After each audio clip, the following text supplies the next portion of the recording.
E agora a gente abre aqui a nossa primeira entrevista falando sobre saúde, né? Um tema bastante recorrente aqui no nosso programa. Sempre vocês mandando sugestões também de pauta, querendo ver algum assunto mais específico. E hoje nós vamos falar sobre esse que acaba sendo um mal que atinge muita gente, né? Que é a questão aí do nível de estresse. Como está seu nível de estresse? É bom ter um nível de estresse aí equilibrado e tudo mais, nos ajuda, nos impulsiona. Mas quando ele sobe demais, aí acaba sendo um problema de fato. A gente vai conversar então sobre esse assunto, sobre o diagnóstico hoje mais preciso, né? Feito de uma maneira diferenciada, com Lúcio Lemos, especialista em análise clínica. Oi, Lúcio, bom dia, seja bem-vindo. Tudo jóia? Prazer recebê-lo aqui. Obrigado, Renata.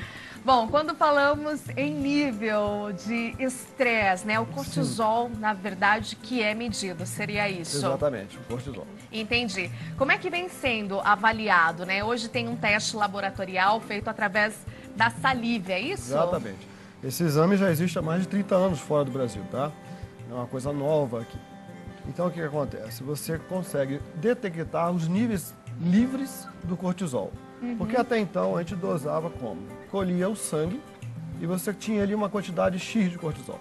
Só que aquilo ali não é o cortisol que está ativo. Você precisa dosar o ativo. E o ativo é em torno de 5 a 10% do total. Então muitas vezes você tem um cortisol baixo ou normal no sangue, mas ele está altíssimo na saliva, ou livre no seu corpo, agindo. E aí você tem uma desconexão com os resultados. Quando você faz na saliva, você tem exatamente o que está ocorrendo com a pessoa. Entendi. Tem algumas maneiras, né, de você fazer essa coleta, algum horário do dia mais preciso, mais específico, né? Como é que funciona isso? Sim. Você não pode colher o cortisol em horários especificados, tipo, você tem que colher às 8 da manhã. Isso é para outro tipo de teste, que seria para Addison, por exemplo. Nós estamos falando de uma disfunção do eixo HPA, né? Então, o que acontece? Você tem que fazer a curva. Você colhe amanhã, na parte da manhã, quando você desperta, né, espontaneamente, sem despertador, aí às 16 horas e às 22 horas. Então, daí você traça uma curva. Sim. Existe uma curva que se chama curva normal. Se você estiver fora em algum desses pontos, há algo interferindo no seu nível de cortisol. Sim. Fora isso, aquelas pessoas que acordam às 3, 2 da manhã, do nada, por nada, né? Não há um estímulo em cima, você acorda e volta a dormir, aquele momento deve ser dosado também, você deve colher naquele momento. Aí você vai descobrir que tem muita gente que tem cortisol baixo de dia, mas altíssimo à noite, à madrugada. Ah, entendi. E isso não traz um sono reparador. Entendi. E Por aí? isso que muita gente às vezes sofre com insônia, tem esses momentos de ficar acordado, tensão, preocupação. Pode estar relacionado diretamente ao nível de cortisol muito alto, ter um pico nesse momento, né? Momento. E depois tem como haver esse equilíbrio, né? Tem maneiras aí de Exato. tratamento? Como é que funciona, A questão do Lúcio? cortisol não é só ele alto. Existe muita gente com sintomas de depressão porque o cortisol está baixo. É isso que eu ia falar. Por isso que é bom também ele tá um pouquinho alto Meu ali, querido, equilibrado, tem na uma verdade, faixa né? normal. Sim. E isso aí você consegue com mudança de estilo de vida, né, hábitos.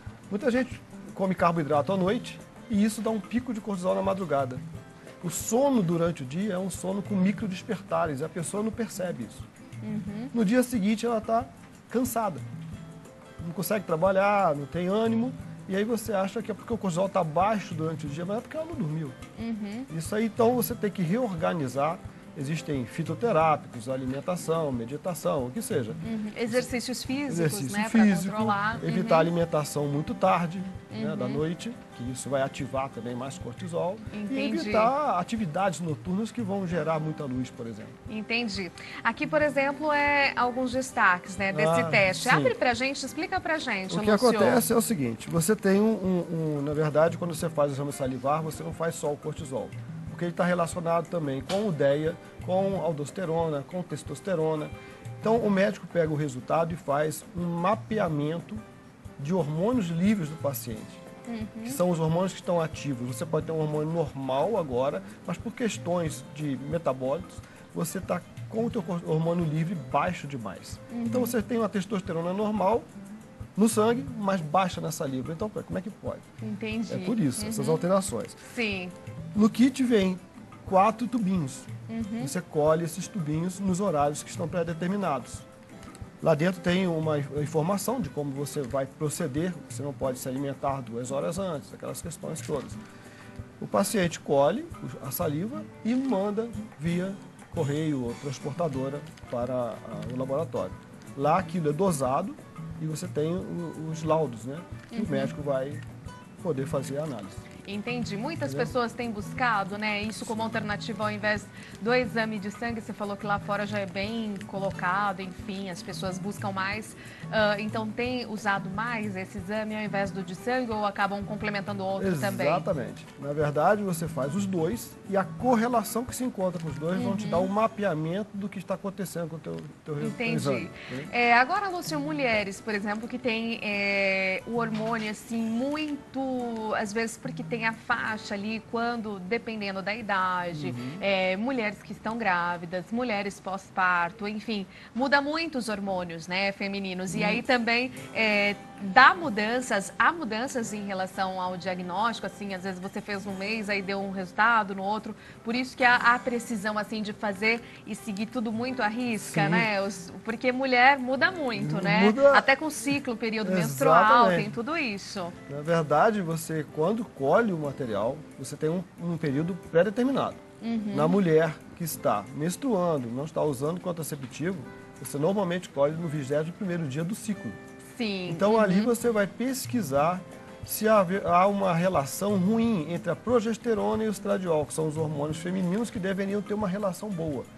Se o estradiol está prevalecendo sobre a progesterona, você tem a predominância estrogênica, que traz todos os sintomas ruins que as mulheres têm sentido, como os sintomas pré-menstruais, né, enxaquecas, essas alterações, retenção hídrica, né, por causa do excesso de estradiol em relação à progesterona. Entendi, perfeito, então, Lúcio. É bom a gente saber, né, porque é bom a gente, claro, ter mais ciência, né, em relação ao nível de cortisol, que também, gente, muito baixo aí, é o que pode vir a causar, né, ser um dos destaques aí, porque você está tendo depressão, né? Claro que sempre há um diagnóstico completo, mas acaba sendo um índice ali importante para detectar isso. Muito obrigada, Lúcio. Deixa o contato para quem está em casa e quem nos acompanha via internet. A gente tem o contato do laboratório, é 32 3257 3200 e pode ser também pelo site, né? www.lemoslab.com.br. Tá ok, tá obrigada, muito obrigado, viu? Tá se eu fosse medir agora, eu tava falando aqui, tava todo mundo assim, nossa, vai estar altíssimo. Você viu o que acontece aqui antes de entrar no ar, bastidores de TV, né? É o estresse. Fique à vontade.